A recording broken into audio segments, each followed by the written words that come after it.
السلام علیکم جی. وعلیکم السلام. کیا حال ہے اور کس طرح روزے جا رہے ہیں آپ کے؟ جی اللہ کا شکر.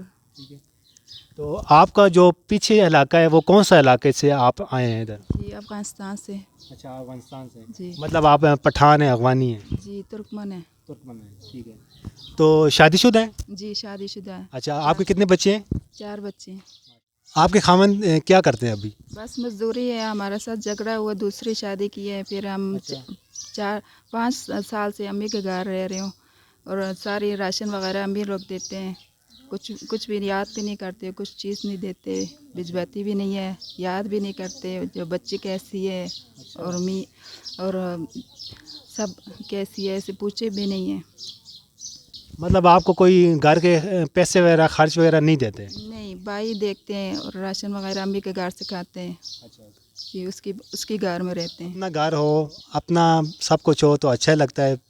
تو آپ کو کس طرح لگ رہا ہے؟ جی اپنا گھر ہوتا تو بہتر ہوتے ہیں، لیکن کسی کے گھر میں رہنا اچھی بات میں نہیں ہے. کسی کے تانا سننا ہے، کسی کا جو منتیں سننا ہے.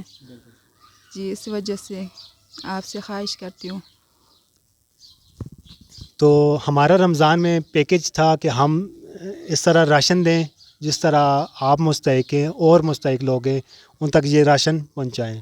تو آپ کو جس کی وجہ سے آپ کو راشن مل رہا ہے ان کا نام ہے شمیلہ شیخ، جو ہماری آنر ہے. تو آپ ان کو کچھ کہنا چاہتی ہیں اور ہماری جو ٹیم ہے ان کو کچھ دعا دینا چاہتی ہیں، کچھ کہنا چاہتی ہیں؟ جی بہت بہت مہربانی شمیلہ جی، آپ کی بہت راشن دیے، اتنی وجہ سے بچوں کا دیکھ بھال کیے، ہمارے جیسے بیوہ جیسے کو دیکھ بھال کیے. بہت بہت مہربانی. آپ کی دل میں خواہش پورا ہو جائے، رمضان پورا ہو جائے اور زیادہ زیادہ اللہ تعالیٰ بہتر کرے آپ کو. بہت بہت شکریہ.